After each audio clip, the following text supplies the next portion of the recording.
Okay, thanks, Nima. Thanks so much for the invitation. It's a pleasure to be here. It's my first time in India. The weather is great. The institute is amazing. So thanks a lot for the invitation. So there will be three lectures. Feel free to stop me. Lecture 1 is going to be rather mathematical. And I apologize in advance, and I'll do my best to make it as physical as I can. If there are questions that you have that will help the discussion bring the discussion closer to physical systems you do know and care about, definitely stop me. All right, so the lecture one is going to be, for the lack of a better name, about what is a general quantum system. I will talk about one-on-one algebras without talking about it. So I'll go through many examples, physical examples, and I'll try to avoid the jargon, but talk about the same concepts that are going to be crucial to us using physics examples. So just to tell you where we're going, in the second lecture, we're going to talk about modular theory, the so-called, modular theory sometimes called the Tomita-Takesaki theory. It was invented by Tomita and Takesaki in the 60s and 70s and further developed by many people. And it's to be understood as a set of algebraic tools and techniques to study a general quantum system. By a general quantum system, I mean a framework that's large enough that includes qubits, harmonic oscillator, quantum field theory, potentially quantum gravity, or any theory that you would consider a quantum theory.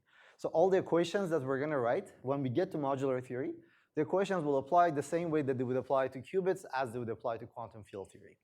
What is the motivation? The motivation is we're going to try to study, so part 3 is going to be applications, at least to quantum field theory. So the motivation, at least for me, is to use these tools and techniques to attack problems in quantum field theory. Now, you could try a different point of view and try to use this framework to define quantum field theory. I try to avoid this point of view. That is a beautiful discussion in its own right, but I'll try to use these tools to study quantum field theories that you do care about, we deal with. Okay, so this is, I'll try to be very pragmatic. And okay.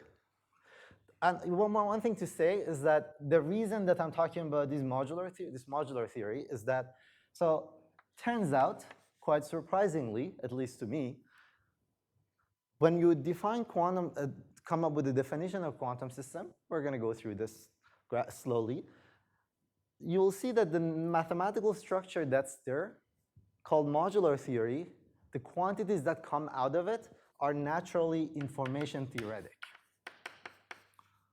So it provides an angle to quantum field theory that's fundamentally information theoretic. It's a different point of view compared to the usual standard approach we're familiar with in terms of correlation functions.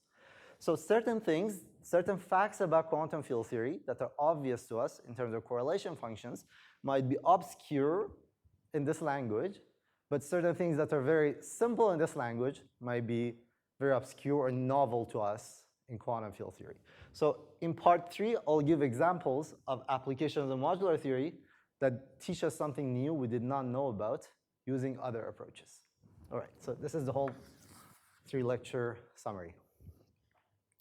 Good, so we're gonna start here.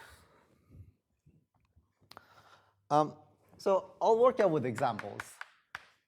Hopefully, yeah, we could take a grand point of view, but that the discussion becomes mathematical very fast. So let's start with a system that we all know, Qudit. So what is it? What is Qudit? It's a quantum system that is realized on a d-dimensional Hilbert space. So let's pick a basis like this for it. There are observables that are self-adjoint operators, and these observables, you can multiply them. So they're self-adjoint, therefore there's a spectral composition. You can multiply them, you can add them, and you can put arbitrary coefficients here that I'm going to pick to be complex numbers. Therefore, if I start with self-adjoint operators, in general, I generate all sorts of non-self-adjoint things. And I'm going to get an algebra of observables. This is going to be basically anything we can observe, and summing these things that we can observe with various complex numbers. Multiplication means successively applying observables. This algebra has this property that for every operator O that's not self-adjoint anymore now, there's an O dagger, right? Which corresponds to just taking the complex conjugates. All right, so this algebra, in the case of qubits, is generated using these type of operators, kk prime. And for us, one concept that's going to be important is the notion of a projection operator. So a projection operator is self-adjoint. So a projection operator, let me call it E, because is first self-adjoint, and second, it scores to itself. So example, all the things that we associate to measurements, things of this type. So intuitively, so let me write it this way. This is a projection operator. So is this one. But these, so is this operator. These two operators, these two projection operators have something in common. They are related by unitaries. You can rotate the basis to go from this one to this one. So intuitively, we would say they have the same dimension. So if you were to associate a dimension to this projection, you would associate the same thing to this one. However, because these two guys are not unitarily equivalent, you would attach a different dimension to this guy. So intuitively, you say the dimension of this guy is 2, 1, 1. So the principle is that anything that's unitarily equivalent will have the same dimension. All right. So now,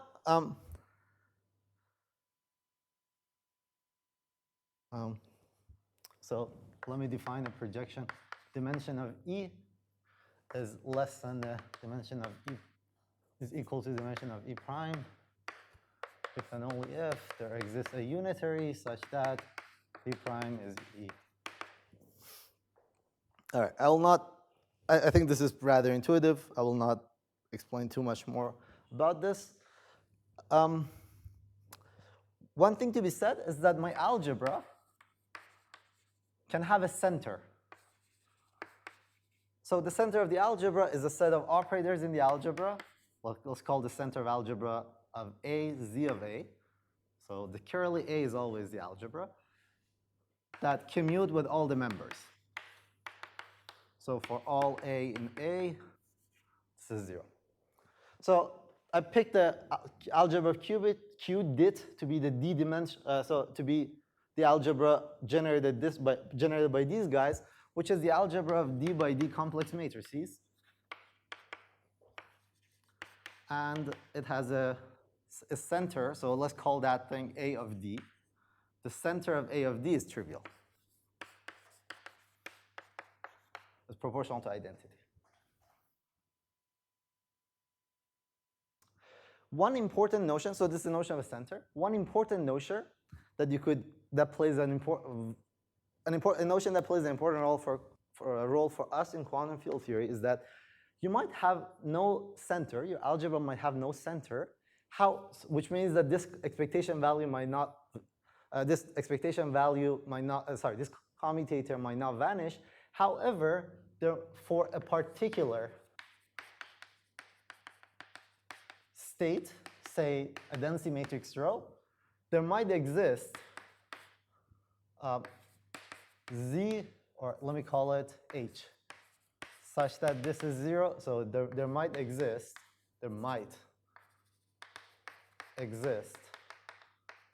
H such that this is 0 for all A in A. Even though the algebra doesn't have a center, and it's trivial. Why? Because this density matrix has could be diagonalized. And all the operators that are in this basis, so all these operators that are in the diagonal, all the projections, these are projections, all the projections that are in the basis of the density matrix will be commuting with this. The reason is that you could pass it through here, trace it cyclic, you can bring it back here. So these operators that satisfy this, they form an algebra, a subalgebra. It's called the centralizer of rho. So you're assuming that all these things exist? No. So far, I'm just motivating everything using Qudits. Everything I say, I'm using still in this example. So I'm motivating all these concepts in an example, and then we'll work our way step by step towards quantum field theory. All your operators are of this sort? Yeah, the whole thing is, these are generating the whole thing. So all operators are addition of these terms with different complex coefficients. But when you said about center may or may not exist, in this particular case, of course, there's the unit operator, but are you allowing for the possibility that there may not be a unit? I'm sorry. Sorry, very good. So all the systems I talk about always have an identity, right? So yeah, I can even if I don't have an identity, there is a canonical way to add it. So I will always assume the existence of identity. So when I say center is trivial, I mean it's proportional to identity. So one thing to know immediately is that the center is always in the centralizer of all states. Good. So hopefully here I made a distinction between center and centralizer. We will mostly focus on the notion of centralizer and forget about centers. All right. So as we just said, states in this quantum system are described using density matrices that are positive operator. Positive means that if you look at so they're self-adjoint, and if you look at the spectral decomposition, all pKs are non-negative.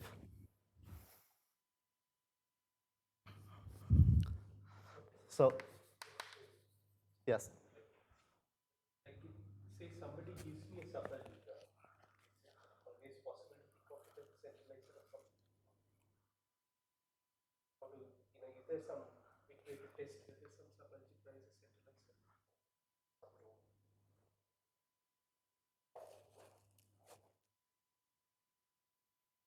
I think you should be able to do this, but let me, yeah.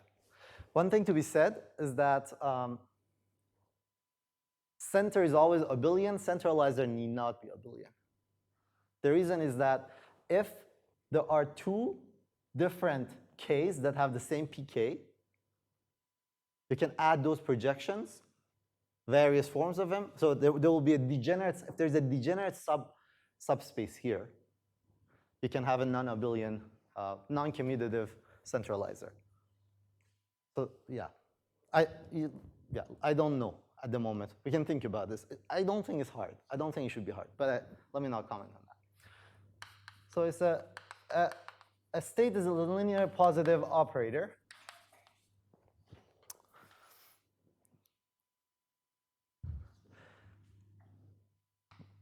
So it's basically, these are just a probability distribution. It's just a classical probability distribution. In quantum mechanics, it's convenient every time to purify density matrices. We want to talk about pure states. So what you do is a trick that's called purification. Your density matrix here, you replace so you take an identical copy. I'm looking at a particular type of purification. This is the only purification I ever talk about in these lectures. It's called canonical purification, and I'll describe it in a second. So you take your density matrix, your Hilbert space, you make an identical copy. So you have a Qudit, you take a second Qudit as an auxiliary state, and you purify this row and this A prime by picking the following pure state.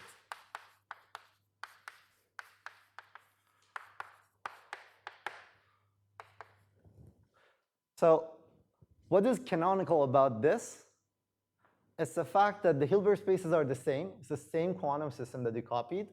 And it has the property that if you take omega, you reduce it to A, you get rho. If you take omega, reduce it to A prime, you also get rho. It has a symmetry. It's called modular symmetry, modular conjugation symmetry. So this is canonical purification. If you're familiar with the thermal field double is one instance of this. All right. Of course, the choice of purification, well, okay, so maybe this is obvious, but I'm just going to be very precise. So rho of A is, if you trace out, perform partial trace over A prime, you're going to get rho of A. And so this is another representation of the same information content. This representation has arbitrariness in it. And what is the arbitrariness? The way to quantify the arbitrariness, the arbitrariness is up to a unitary, which is a rotation of the basis here. Any unitary, which is a rotation of the basis here, will not change any information content of this. And the canonical purification is a particular choice. All right. So I will talk about, so here's to fix the terminology because I might accidentally use math terminology. You will please stop me if I do. This is, I'll talk about density matrix, so sometimes local states. When we get to quantum field theory, there won't be density matrices. I will talk about local states. This is a global state. For me, global states are always going to be pure. So these are vectors in the Hilbert space. So there's a Hilbert space here. Most of the time when I talk about the Hilbert space, I think of H of A prime. Right? So there are vectors that are here. Every time I say vectors, I mean pure states that are purifications, like this, in this large global Hilbert space. And I think of the local state as a restriction of this vector to the local algebra. So you can see already in quantum field theory, what is going to happen? There won't exist a rho. You're still going to have a local algebra of a region. You're going to have a linear positive operator on that algebra that's represented using this vector. There is no density matrix. However, the local expectation values are just a restriction. So this linear positive map, it's not no longer an operator, is this. For all A in the algebra of A, this is going to be this, which is the restriction of the global state. This is what's going to happen. Just telling you in advance, this is what's going to happen. Questions? So every time people talk about quantum field theory not having a density matrix, that's what they mean. You have to talk about these vectors. And A prime is always to be understood as, in these discussions, for our purposes, as there is a local algebra associated with, in quantum field theory, with a region of the space, a causally complete region of the space, and this is to be understood as the algebra of the complementary region. Why? We'll discuss this in detail. This is one of the bizarre properties, well, a very interesting property of quantum field theory. So if you take A, so this is now quantum field theory. This is time, this is space, this is a causally complete region, double cone. Where we're going to discuss in detail, there will be an algebra of operators associated with this. There will be an algebra of operators associated with A prime, which is the complementary region. There will exist vectors in the Hilbert space. There exists only one Hilbert space, the Hilbert space of the whole thing. There are vectors over here, and what you're going to have as local state is the restriction of this vector to this algebra. No density matrix is to be found. Why? There's no local Hilbert space. That's what's important. I mean this. This is a map. This is a linear positive map.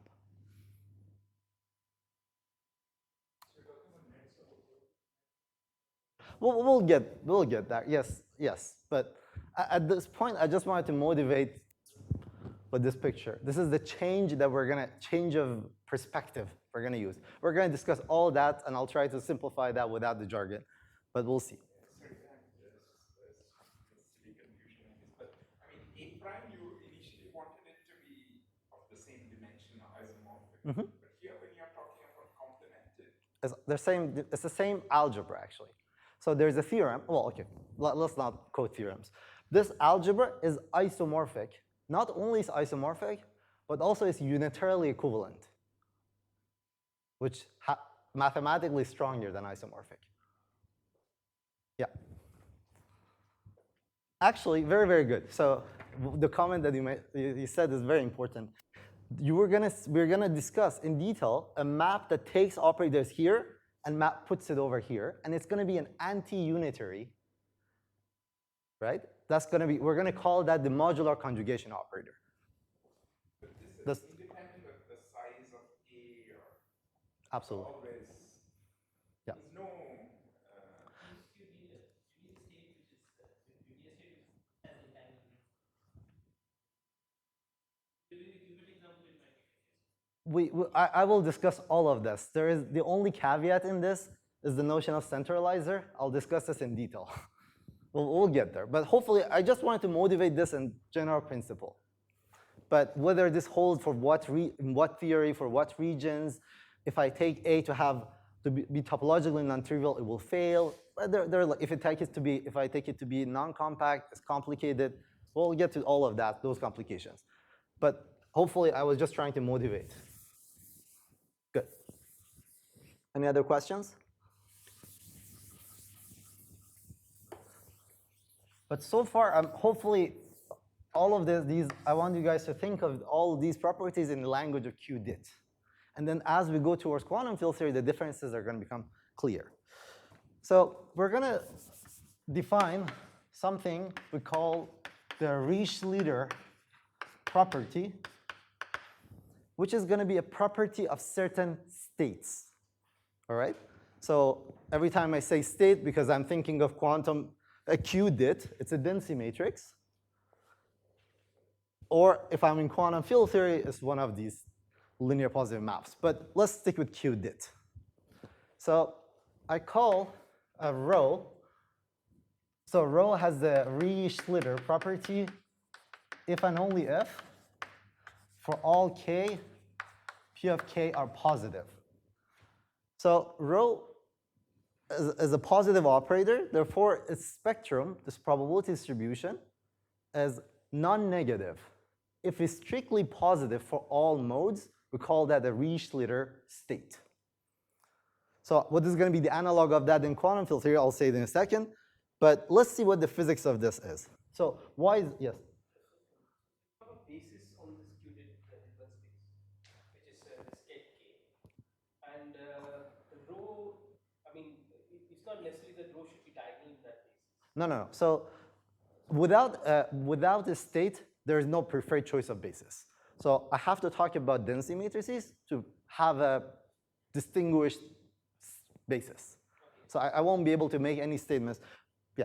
So you're saying that you're defining your basis elements to be the eigenstates of rho. Do you understand that? Well, every time, I mean, I'll try to make clear when. So yes, in this statement, yes.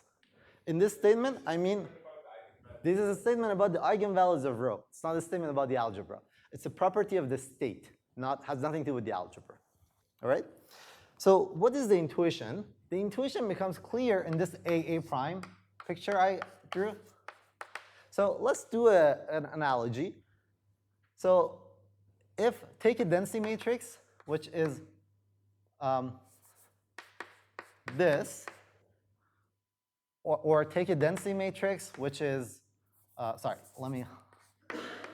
so it has a zero eigenvalue, or take a density matrix that doesn't have a zero eigenvalue, right? So the purification of this is for the global system is going to be 0, 0, the canonical purification. The canonical purification of this is going to be an EPR pair. So this one has entanglement. Every mode is entangled. We don't care about the amount. Every possible mode is entangled across. This one has the entanglement of 1, 1 cut, right? So this is invertible, this is not invertible. So these are invertible density matrices. You right? Good. So what is the intuition? The intuition is that if you have a system where every mode is entangled, you could create arbitrary excitations here by acting locally on A. How do you see that? Meaning that if you take this state, so if you take this state and act only with A, so A on this guy, and identity on the A prime, this could be an arbitrary state. Why? Well, I start with this state. What am I missing? I'm missing this state and this state. If I can prepare these two guys, I can prepare anything in the Hilbert space because I can take linear superposition of them. This one is prepared if you act with, sorry, the other one. This operator as A. This one is prepared if you act with this guy. The projections will get you 0, 0, and 1, 1. That's the full basis. You use entanglement. So this is a statement similar to Rech-Schlieder statement. Rech-Schlieder statement that we're going to get to is a statement about the vacuum of quantum field theory being one of such states for regions that are half space, whatever. But here, what is the statement? It means that locally you could act and create arbitrary excitations. I can take my region to be this room and act here and create some sort of excitation in Andromeda galaxy. However, it's very, very crucial that to get anything non-local out there, I have to use non-unitary operators. Hopefully this is clear, but I'll explain this. Because you have to use entanglement. Unitary operators do not use entanglement. Okay, one thing that you might wonder is,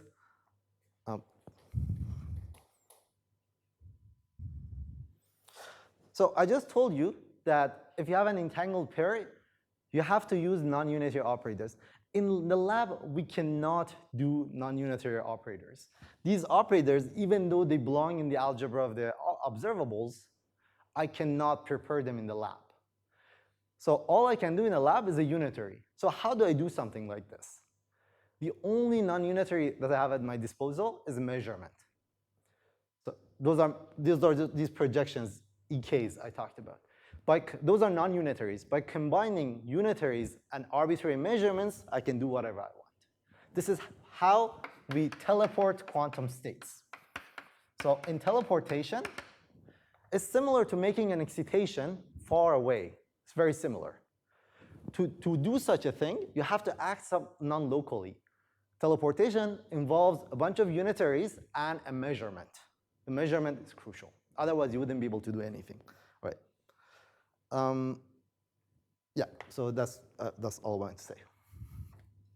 All right, questions. This is all I wanted to say for example of Qudits. So you think only for states which have this Rech-Schlieder property, you can... Sorry, thanks for reminding me. Very good.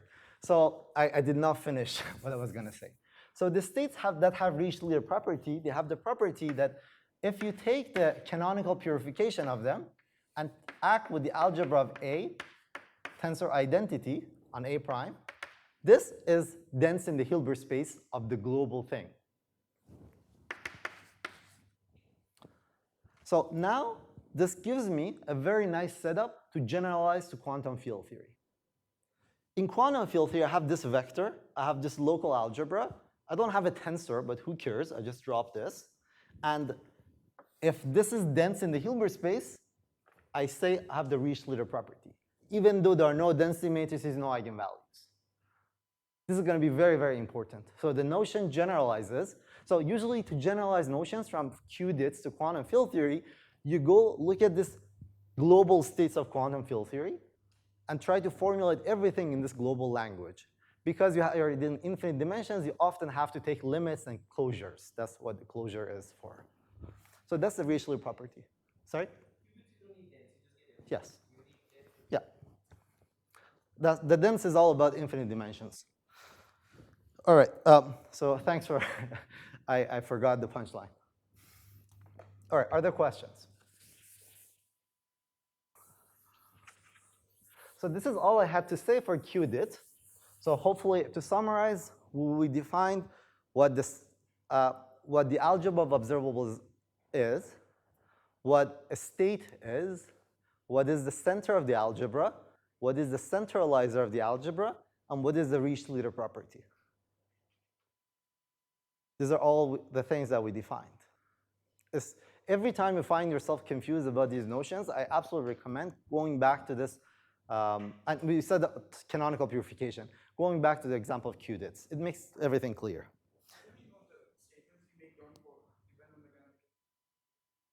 Sorry, which statement? How do you know in any of these, for whatever statements being proven? Which statement? Purification. So every density matrix or local state will have a canonical purification. If I make a statement that only holds for this canonical purification, I will clarify that. If my statement holds for any purification, I might not say anything. But indeed, there are statements that are only true for the canonical purified state. Just to give you some intuition for the canonical purification, if you have in quantum field theory, so the fact that if you have a density matrix here, over here it copies it, because sorry, I didn't say this. This has the property that if you look at the row of A prime, you get the same density matrix. If you have an excitation here, the canonical purification takes an identical excitation here. In quantum field theory, you have a particle here. Somehow, this should be mapped identically outside. So for instance, if I have the algebra of a region to be half space, the Rindler wedge, and this is A prime, I have a particle here. The canonical purification will copy a particle here. That's what it will do for me. So I don't understand. Uh-huh. Suppose I give you a lattice dimensions. Say that my region is just one side. Yes.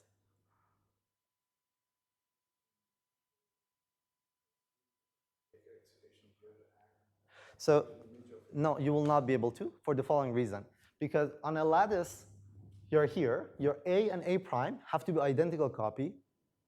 You have to be the same Hilbert space. So if your lattice, if your local state is one site, your purification is a two-site thing. You can only prepare two-site states. So the thing that I just coded without explaining is that in quantum field theory, this is what, there was a question about this. What is outside of A is always a purification of this. It could have been the purification is just out here and the rest is irrelevant, but it's not the case. And it's surprising. It's very, very surprising. It's a property called duality. It's something the mathematicians proved and it was big for them. The name is unfortunate for physicists, but all right. Very good, yeah. Yeah, so to repeat, the point of the question is that H of A, these two have to be same physical systems for all of this business to hold. Otherwise, you're not going to get anything. Okay, so example 2. Instead of making it more complicated, I'm going to make it simpler. I'm going to look at my, yes. Since you said the Qudits are the way to sort of think about these things. Yes.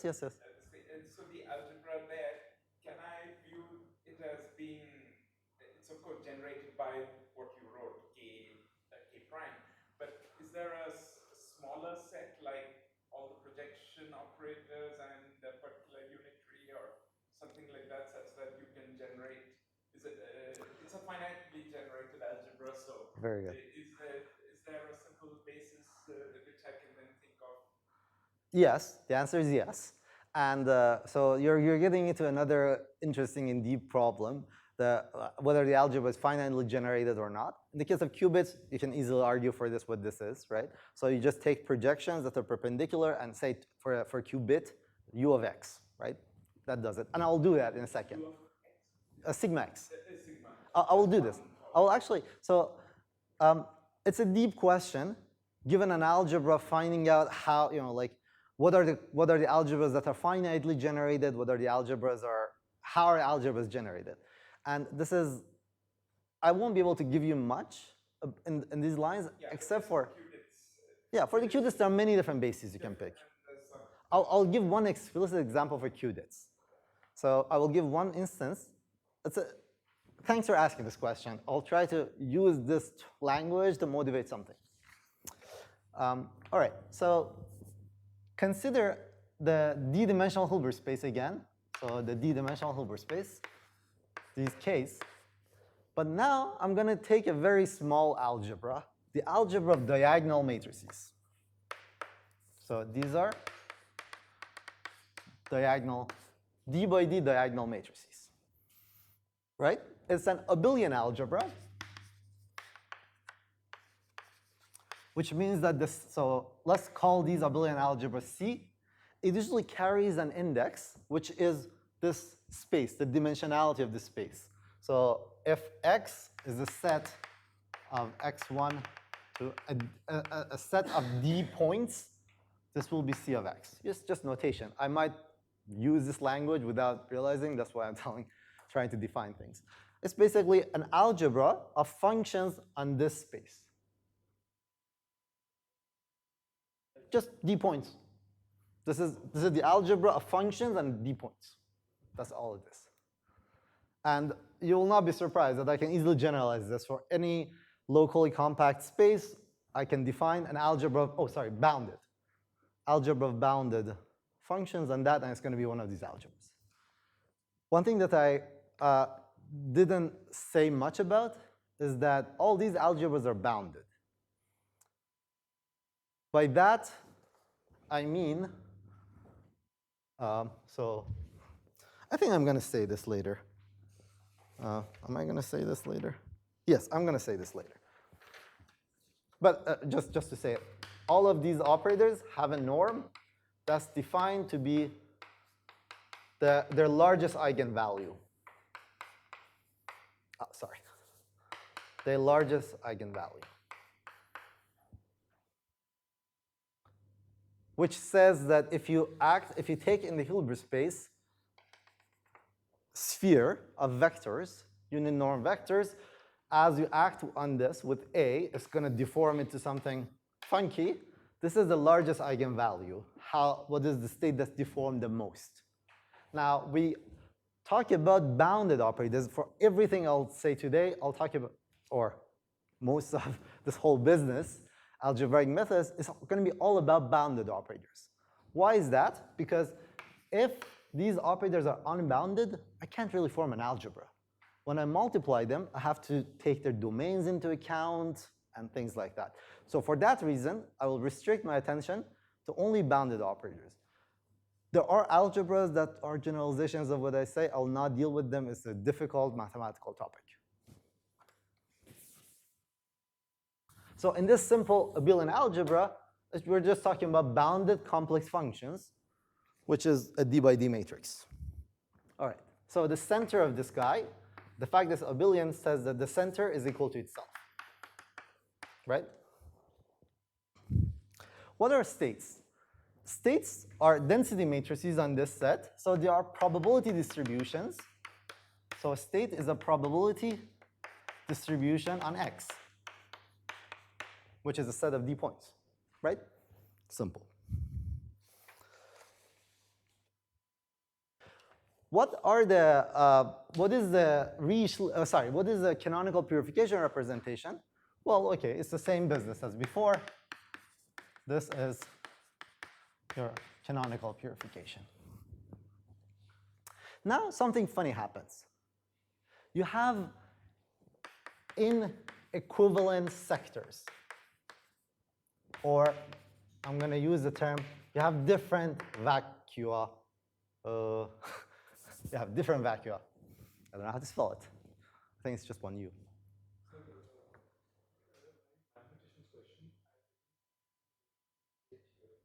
There? Your definition of a state, I thought states form complex space. So a state is a linear positive map from the algebra to complex numbers. it's a linear positive map from a set that has d elements, right, to, I see what's going on. To real numbers here, yes. No, to complex numbers, sorry, to complex numbers. Some time ago, you used the word state to describe things.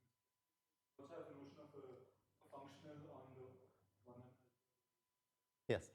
And now you have a third definition in this. No, so for a mathematician, I can say this. A state is a normalizable, it's a linear, positive linear functional on the algebra, positive linear function on the algebra with the property that called omega. Omega of identity is 1. That's what it is. Yes. I can always multiply it. So if I don't require that it's 1, then there are two things. It could take infinite values, in which case I call it a weight. I will not discuss that language here at all. A lot of us are physicists, so we don't worry much about this. But yeah, but anything that has omega of 1 finite, I can always rescale it to make it a state. Yeah, and that space of states is equal to the state for this simple set. So the reason that it's a linear positive map from the algebra to complex numbers and not real numbers is that even though these guys are positive, I have non-self-adjoint operators in my algebra, right? The positivity assures that if you take the expectation value of a self-adjoint operator, it's going to be positive. All right, so you have inequivalent sectors that are different vacua, or it has to do with different, because the existence of a symmetry or charges. So I'll try to motivate that. Or inequivalent sectors, different superselection sectors. Actually, let me use the superselection sector to fix the notation. So I'll talk about this. Sometimes I call it different vacua, sometimes I say sectors. These are all the same thing. So what is the superselection sector? It has to do with this Rech-Schlieder property. So the way you want to think about it is the following. You want to take this guy, omega, and act with the members of the algebra, which is now abelian, on it.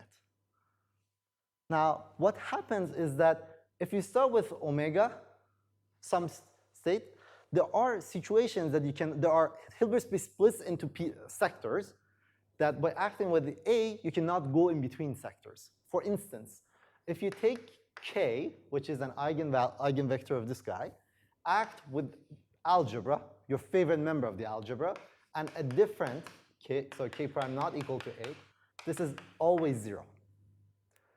If you are in one of these sectors, there's no other way to go to a different sector. The reason is that this algebra doesn't have these guys. It's abelian. Every time you have an abelian algebra, you have a center. And this center is basically, it means it means that you split your representation into these direct sum of irreducible representations, each of which is one-dimensional, if that's a more familiar language. All right. So this is example 2.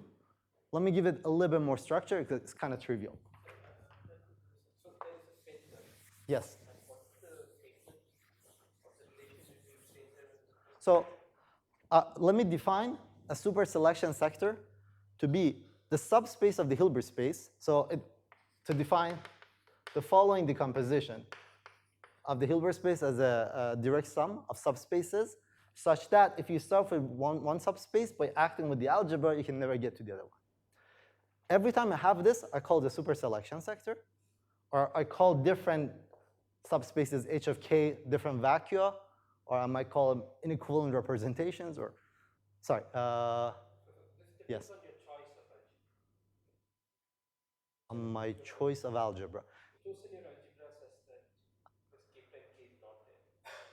Oh, yeah, it depends on my choice of omega, density matrix. Yes, yes. Very good. Yes, indeed.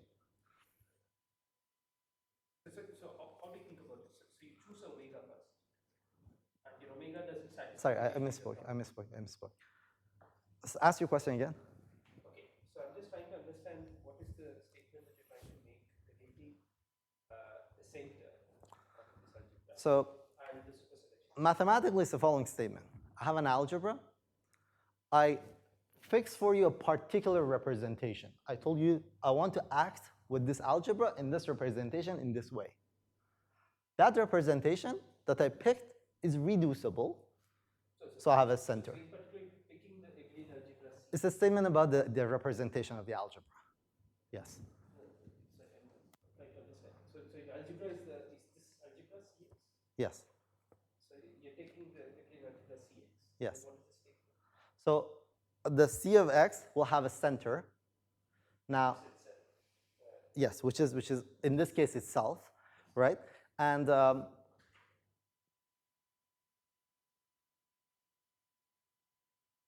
then if you realize build the representation that I'm building, it's called GNS, which is in this duplicated Hilbert space. So you're building a representation of CX. Yes, this a particular representation, which is in this canonical representation.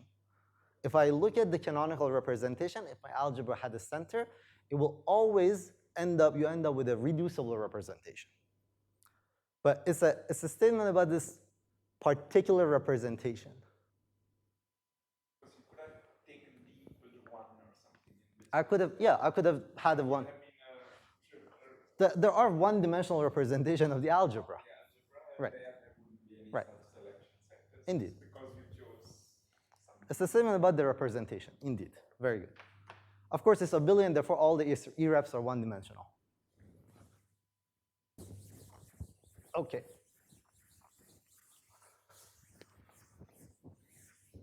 So let's make it a little bit more non-trivial in example 3, which is take the algebra generated by a Qudit here and a Qudit here. So the direct sum of these two guys.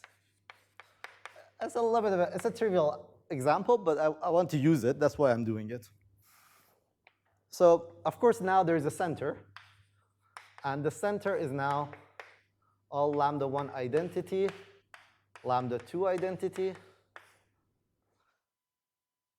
There is a symmetry here. What is the symmetry? It's a Z2 symmetry generated by this member of the algebra. So why is it a symmetry? What does it mean to say it's a symmetry?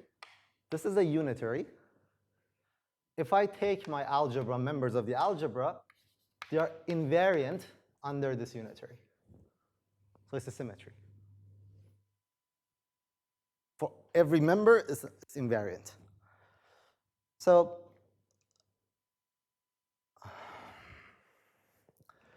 these are different, these are sectors of, so okay, very good. So now I have two sectors of different charge, and there will be charge creation or annihilation operators that take you from one sector to another sector, but importantly, they are not observables. They are not in my algebra. This is very important, right? So charge creation annihilation operators, which are things that are like this, for example, is the Z2 that generates such a thing. So there is a Z2 here that will just rotate these, are the things that take you from one sector to the other sector, but they're not observables. So in case you read the math terminology, this is the symmetry group, the Z2. This is the dual group. The dual group is all about this unobservable charge creation operators. They form a group in this example, simple examples that are related in this way. As we get to quantum field theory, these examples get more and more abstract, but it helps to come back to this example. I don't understand why, sorry. If you have e to the I theta and e to the minus I theta, Theta is? some arbitrary number. Yes. Instead of 1 minus 1, Yes. if I just had e to the I theta, Yes. and let's say minus e to the, would you have the same property that it would be also unitary? And Yeah. But I wanted to. So it's not the largest No, it's not the largest scenario, but I picked one in specific one. I picked one specific one because it's Z2 and it's easier to write down. I'll say in a second, actually, what that story is. Yes. You keep on using the word something is observable. Yes. You do a measurement and that's like. Yes. So. Yeah. So. For your discussion. Yeah, exactly. So the starting point of the story was that I have a certain set of observables in the laboratory I can measure, right? You don't go to laboratory because that's very dicey. No, but I mean, I use a. For your mathematical structure, what you Okay. call define an observable. Very good. So I pick a set of self-adjoint operators, right? I include in there's additions with complex coefficients. I can multiply them, and I call that, they generate an algebra. I call that the algebra of observables. This is the algebra of observables, and that's all I'm dealing with. Now, here I started the game by defining my algebra of observables. So the quantum system I'm talking about is the algebra of observables I'm talking about. The quantum system is mapped to the algebra of observables. It's not observable. I'll tell you in a second what it is. Yeah, but it's not in the initial list. So let's say I can take D by D complex matrices. This is an algebra. I can declare I can only measure the 2 by 2 block up here. That's a subalgebra. The rest are not going to be observable. It's just I decided so, right?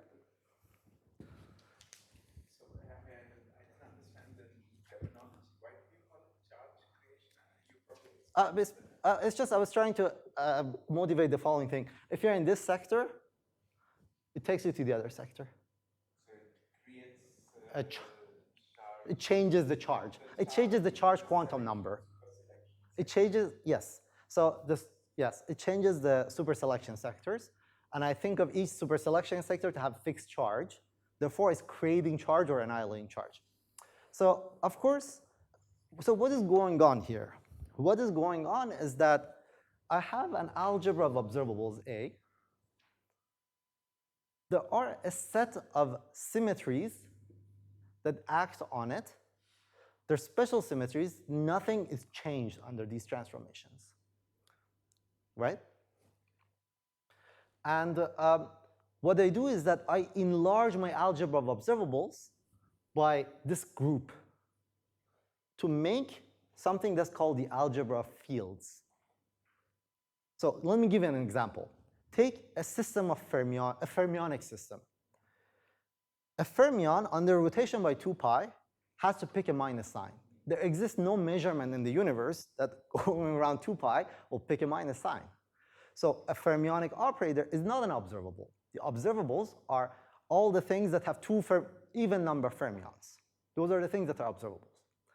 So the fermion operator itself is an object I've created that allows me to go in between different sectors. There are two sectors, even number fermions, odd number fermions, and the fermion is some invention, this charge creation annihilation operator, in quotation mark, that takes me from one sector to the other sector.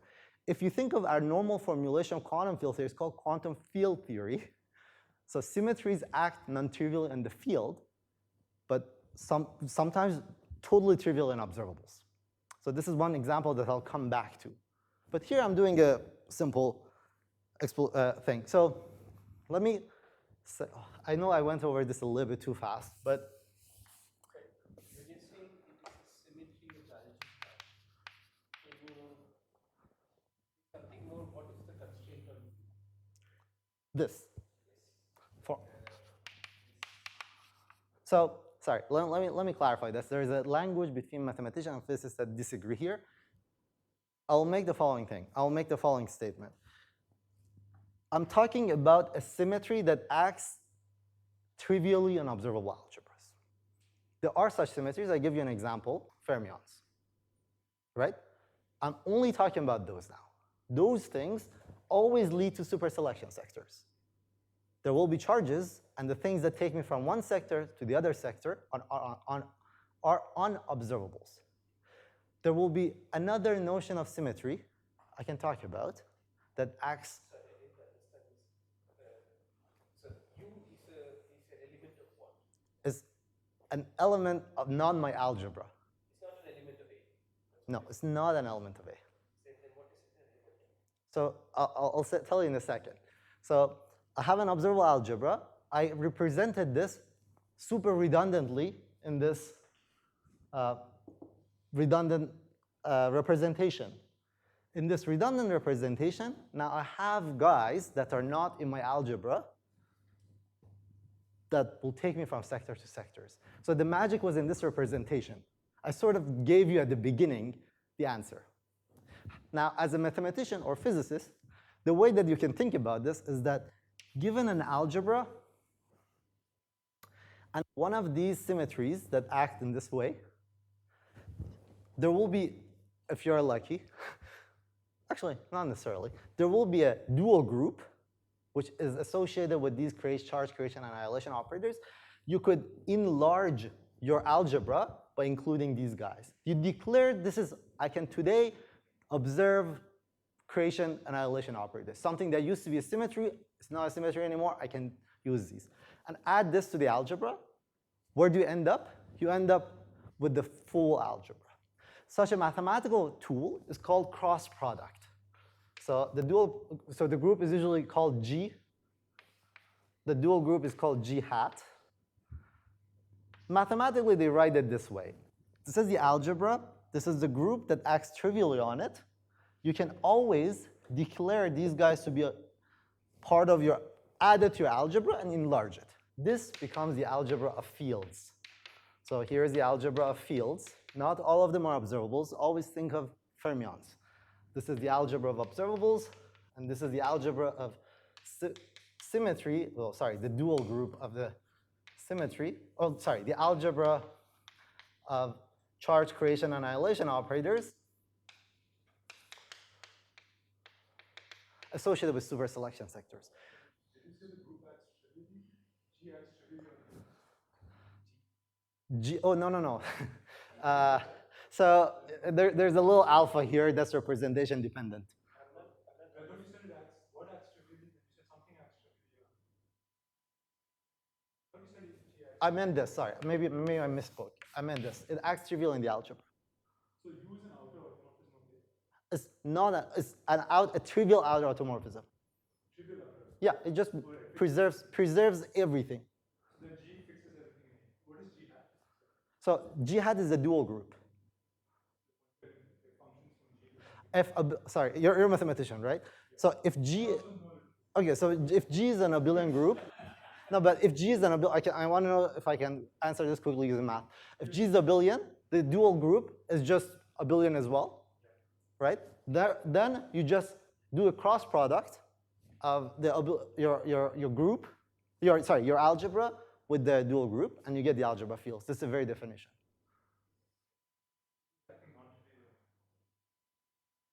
No. So. How is G hat acting on A?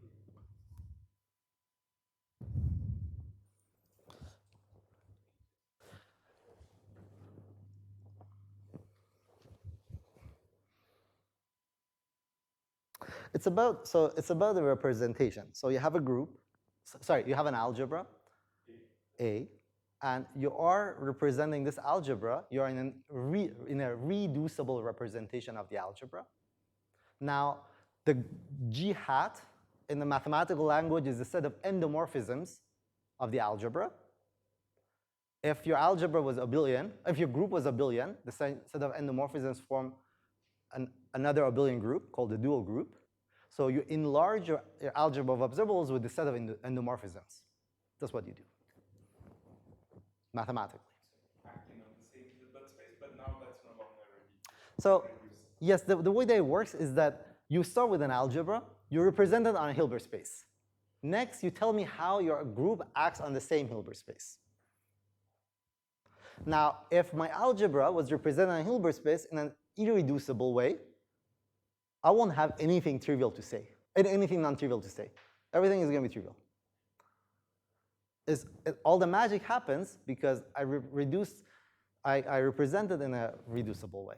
Sorry for the mathematical digression. Yes, yeah.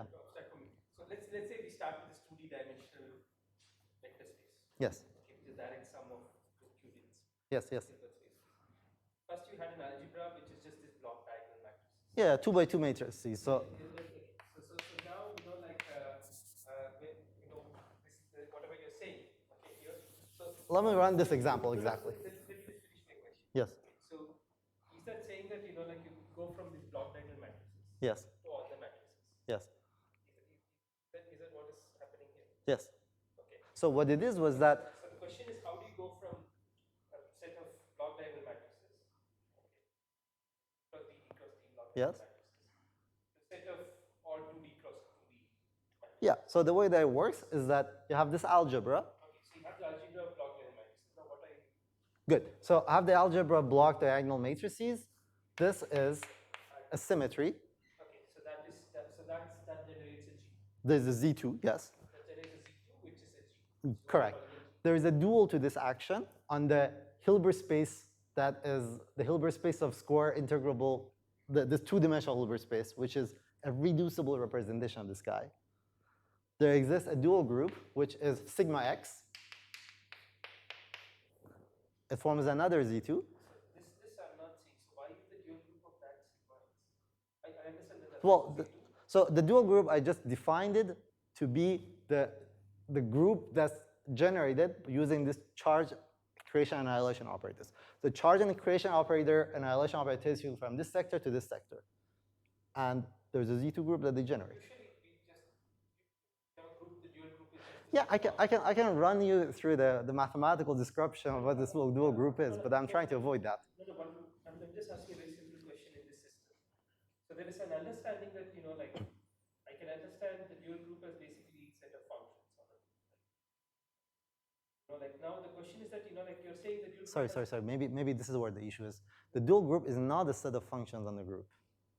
So what do you mean? Oh, the dual group here is a little bit of a the name is confusing you. The dual group is precisely the following object. Well, mathematically, it's defined to be the set of endomorphisms. They form this object that is okay. I apologize for this.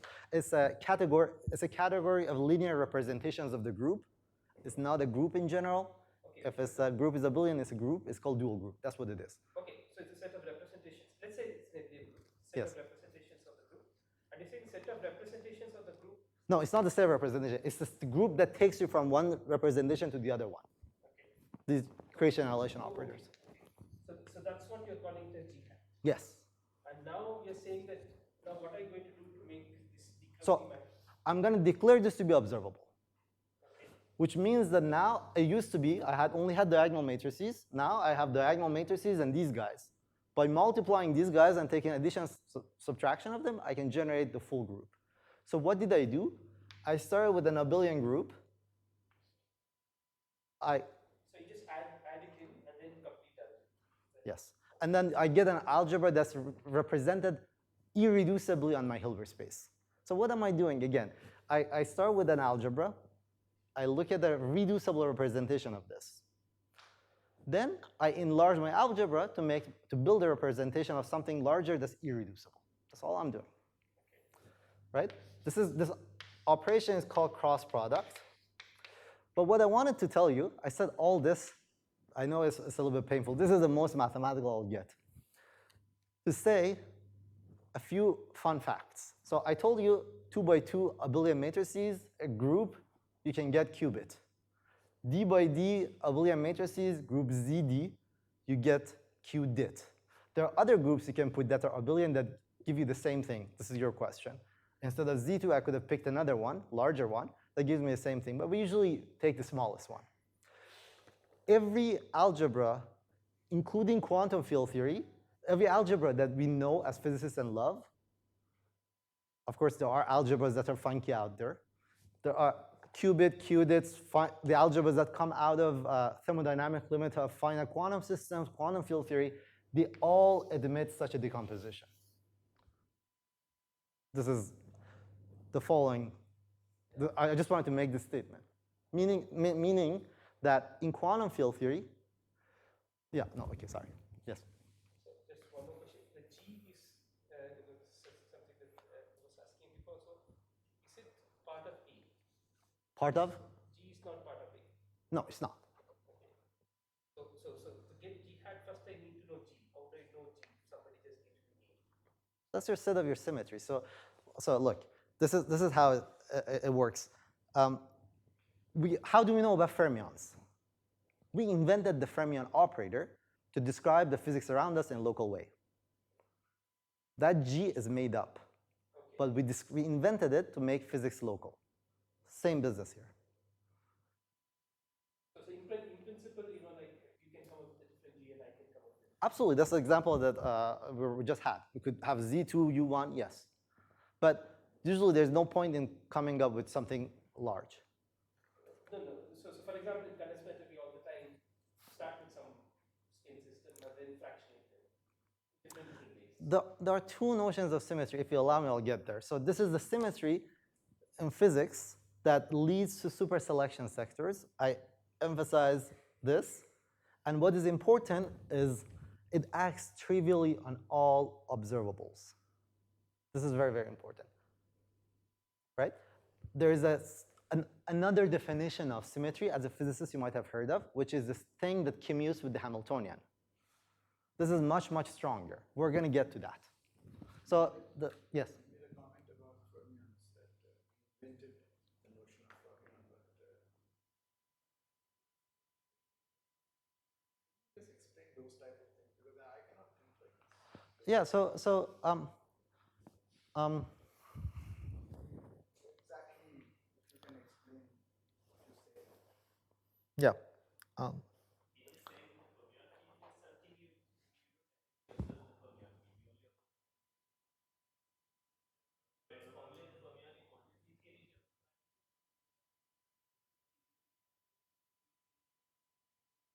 You're talking of ozonization, basically. But you know, I worry about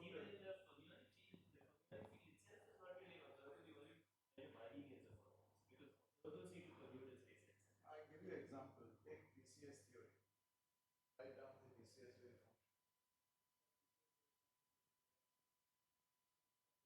Actually violate. I mean, that wave function violates Fermion number. I'm really confused about this. Of course, that breaks the symmetry spontaneously.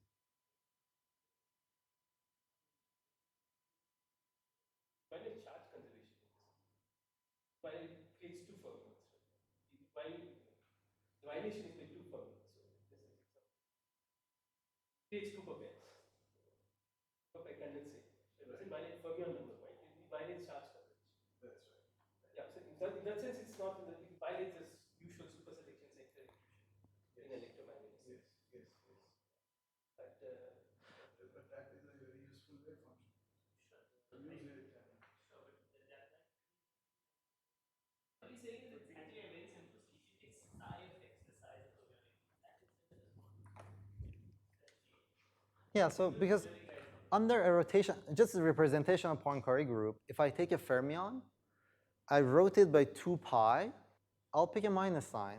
There should exist no measurement, and this is because we talk about projective representation. There should exist no measurement that our experimental friends can do that will produce a different answer as you rotate by 2 pi, right?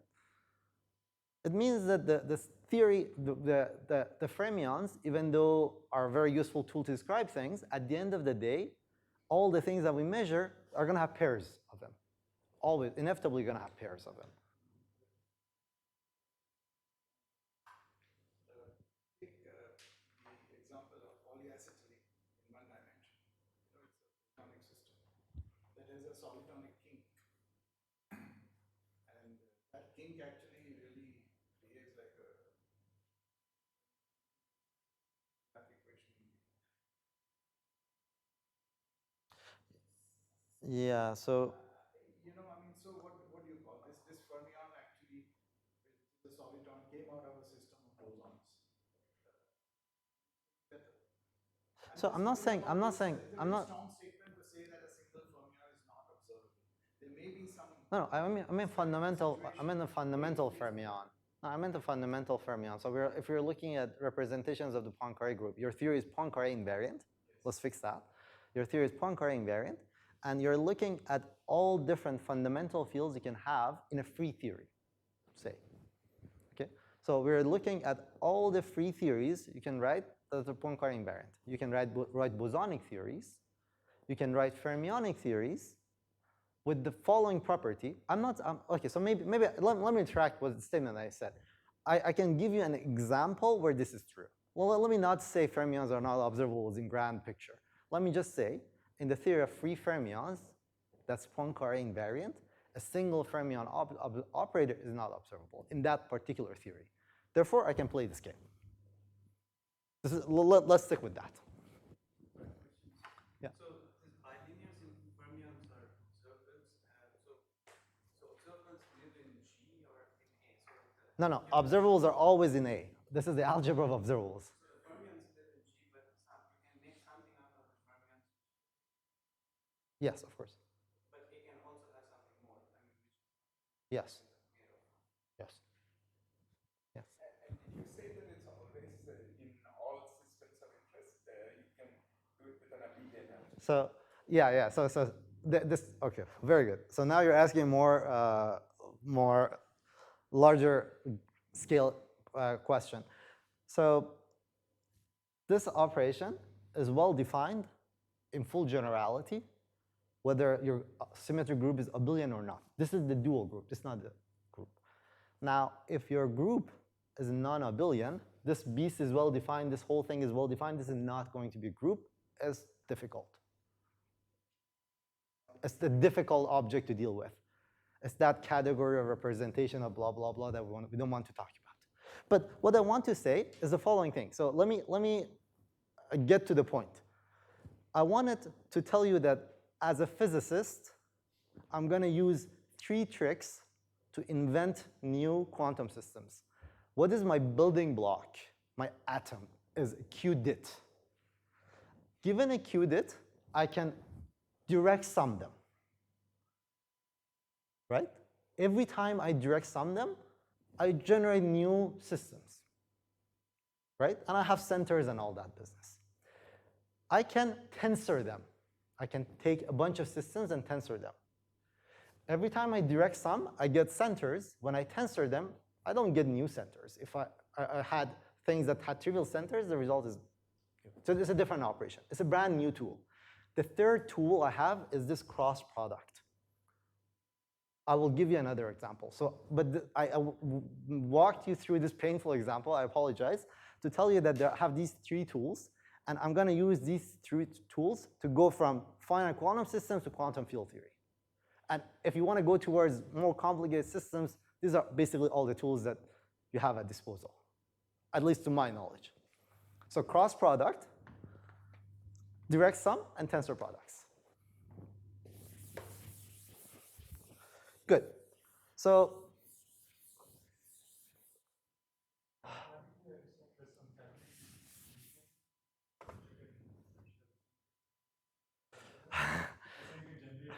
I'm trying to say those things without saying them, yes. Yeah, and I'm reluctant to make it rigorous because I don't understand category theory. Sorry, I apologize. But mathematically, okay, actually, let me say it mathematically. Mathematically, I'm saying that I can construct an arbitrary hyperfinite type, hyperfinite von Neumann algebra using these 3 operations. Yeah, that's a sharp statement. That's representable on a separable Hilbert space. All right, so if I have a D by D complex matrix algebra, let's call that a Qudit. Let's represent it with this way. Different Qudits of different dimensions are genuinely different quantum systems. They are not unitarily equivalent. Okay? I can direct sum these guys. I can tensor them.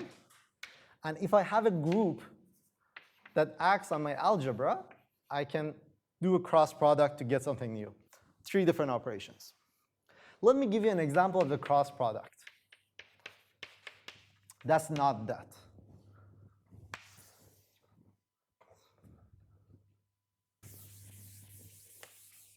It's basically the same example, a little bit fancier, but in a different setup in physics to tell you about the prevalence of this method.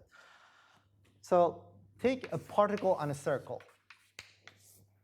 So there's a circle, there is a particle on a circle.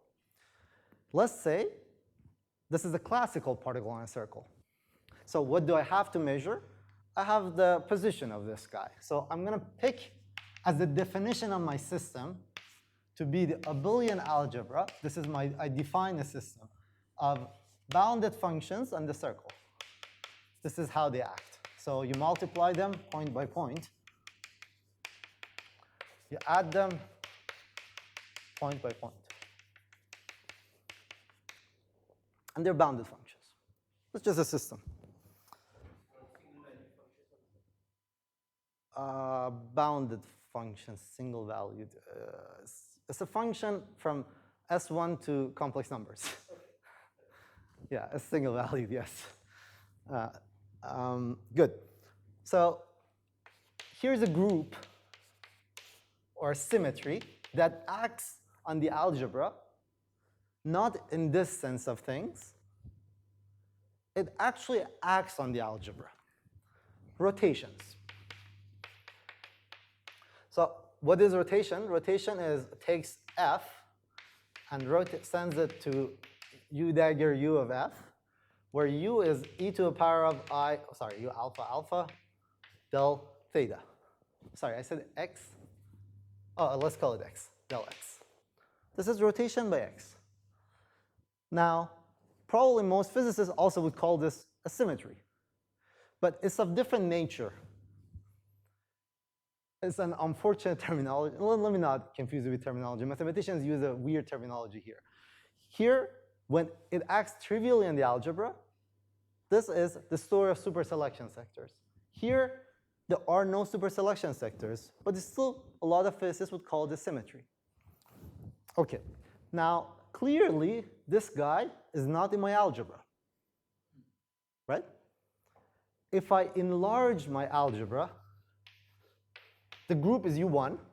If I enlarge my algebra with U1, what do I get? I get the algebra of a quantum particle on a circle. This is what I get. I get the usual standard quantum mechanics system, right? There's no dual group, none of that. So what do we have here? There are no superselection sectors. However, we have selection sectors. Selection sectors are subspaces of the Hilbert space that are invariant under this action. For example, I define to be U1 constant functions.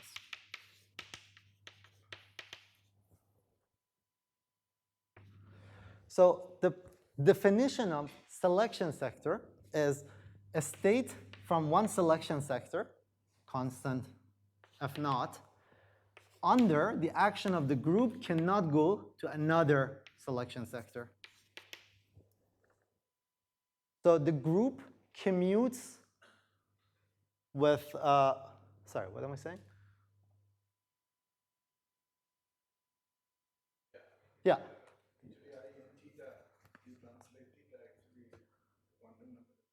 Yes, yes, yes. The quantum number doesn't change. So what I'm saying, so this is the story of selection sector. This U1 is like your dynamics. If you started in a sector, under time evolution, you cannot go to a different sector. This is selection sectors. This is the story of Hamiltonian commuting with an operator.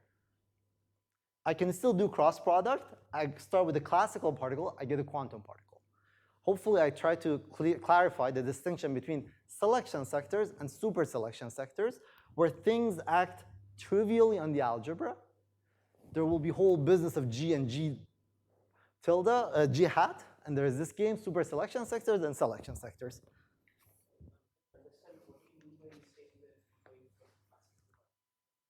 The algebra that I started with was the algebra of classical particle on a circle. It is an algebra. No, no. So usually when we say algebra of classical particles, I would think that Okay. algebra of the free space of classical particles. No, don't think about it that way, because So in what sense are you looking? okay, so it's a classical algebra. It's a classical algebra is a set of things I can observe about a classical particle. That's all I'm saying. But I can observe momentum of the classical particle. That's fine.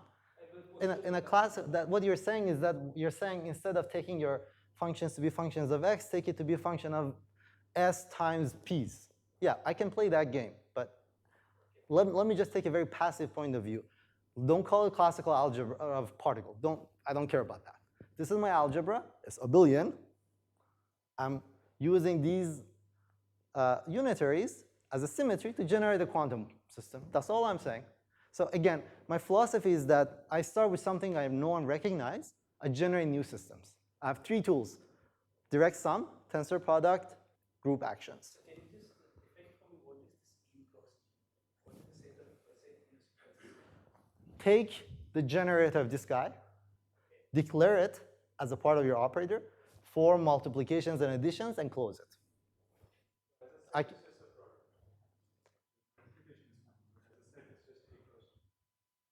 It's a little bit. There's a little bit of formal definition as well, but let me not go through it. So is the thing that comes out at the end something feminine? Is what? The thing that comes out. So you give me a procedure to construct it. Yes, there's a clear. That comes out at the end. Is it feminine? Is it, for example, the set of operators? Oh, this is a quantum particle in a circle. This is literally quantum particle. This is the set of operators on a quantum particle. You get the algebra of bounded operators and the Hilbert space that comes out of a quantization of a particle in a circle. That's literally what comes out. This is your momentum operator. That's your x operator. The commutation relations are fixed by this guy, and you take bounded functions of x and p. That's what the algebra is. So good. All right. Are there questions? How are we doing on time, by the way?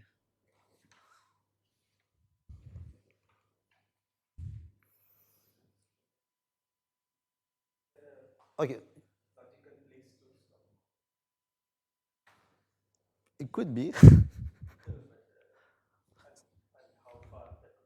So let me see if there's another stopping point soonish. I can go on for 5-10 more minutes. Is that good? All right. So okay. So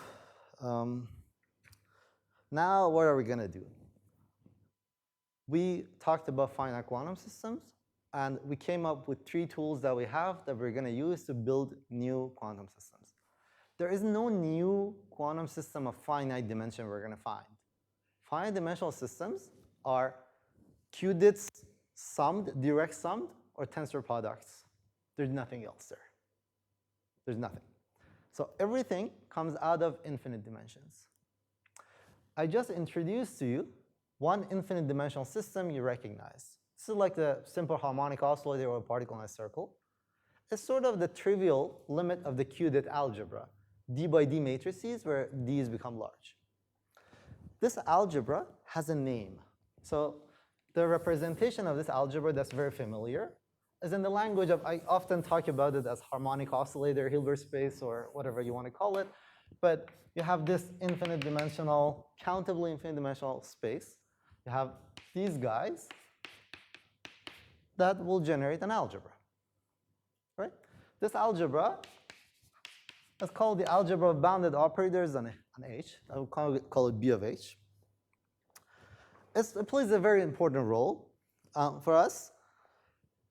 And the Hilbert, okay, so So now, let me say one important thing. We want to work this out as another example of a quantum system. This is the very first example of an infinite dimensional system we talked about. So now, we talked about projection operators. Let's consider projection operators. These guys are projection operators. Every time you have a projection operator, 1 minus that is also a projection operator. So this projects to a particular mode, for example, 0, 0. This projects to everything but 0, 0. this has dimension 1, this has infinite dimensions, right? There are projection operators that are infinite dimensional, and 1 minus them is also infinite dimensional. So this guy. This guy is infinite dimensional, and 1 minus it is infinite dimensional. Here's a natural question.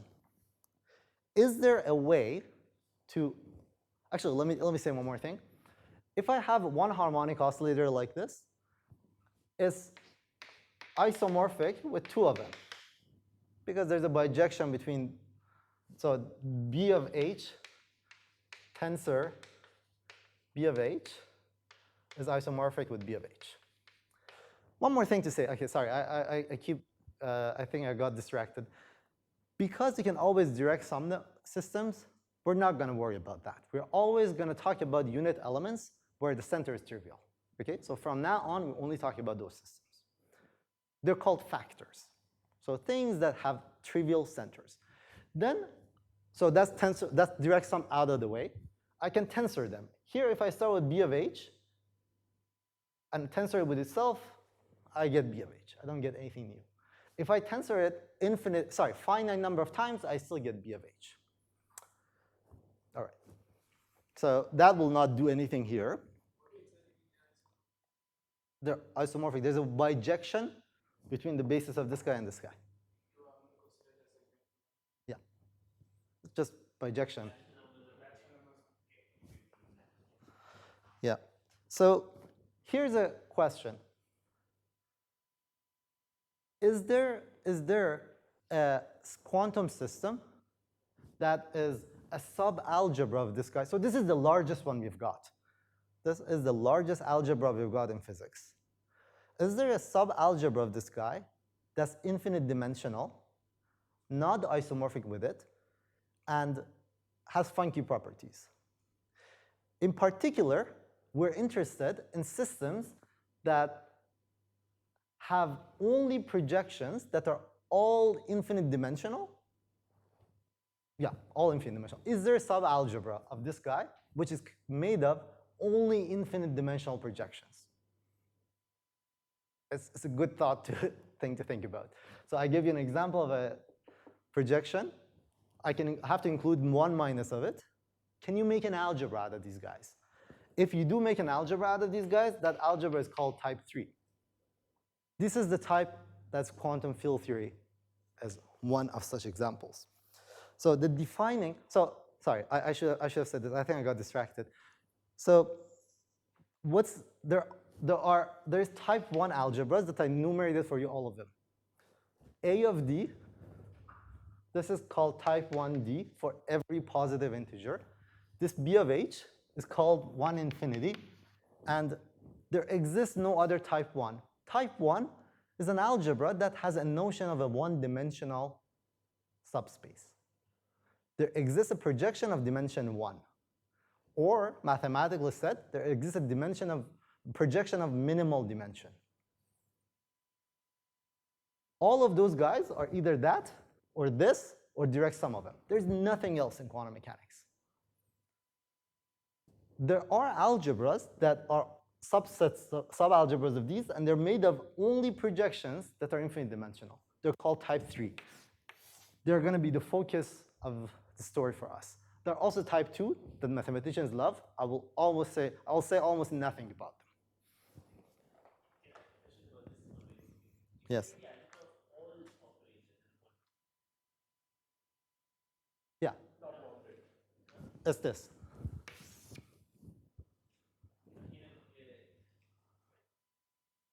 In a quantum field theory, didn't say CFT. Yes. No, that's not a lie. Because first, let's start simple. Any quantum field theory CFT on a circle should be like this. You agree? A finite volume. No, wait a second. First, let's agree on this. In finite volume, everything is going to be like this, right? So that's one thing. So that will take care of your CFTs, because I'm not going to try to talk about CFTs in flat space. I'm going to talk about CFTs on circles. Now let's talk about quantum field theories with quantum field theories. If you have a mass gap, you expect something like this. I don't want, maybe, I don't want to, I don't have anything to say about that case. I think of theories without the mass gap on a circle, on a sphere, and the theories with a mass gap, I can show that this is true.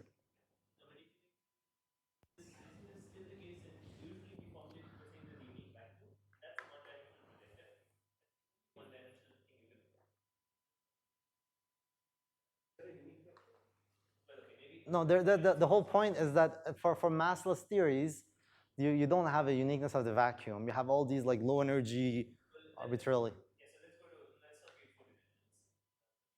So unfortunately, we can just continue the conversation, but I don't think I can say anything intelligent about it because it's way outside of my comfort zone. The thing that I'm comfortable with is a theory on a circle or theories with mass gap where I do know what I'm talking about. Now, there's a lot of results about the theories that you're talking about. Unfortunately, I can't say anything about them right now. I don't know. I simply don't know. But mathematicians discuss these theories. All right. Okay. Maybe I should stop because I think the next step is going to be constructing these algebras out of tensor products of qubits. So just to tell you where we're going to go, we're going to take tensor products of qubits and construct this algebra. All of these algebras, all of them. Infinite tensor product, you mean? Infinite tensor product. Yes. Some completed tensor product. Yeah. How do you define it? This is going to be the rest of the conversations. Von Neumann did it for us in 1935. All right. So it involves some anatomy, So, summing infinite things. yeah, of course. So I can tell you very briefly, if you take tensor product of infinite qubits, that thing is not countable infinite. So what you do is that that's why you have, so you're going to have a large number of inequivalent countable subspaces of that. The way those are called sectors, and the way you pick each sector is you fix a particular state, act with finite number of excitations, and close it in the weak norm. That gives you a sector. There are going to be an infinite number of inequivalent sectors. But this is going to be the discussion of the next lecture. Thank you.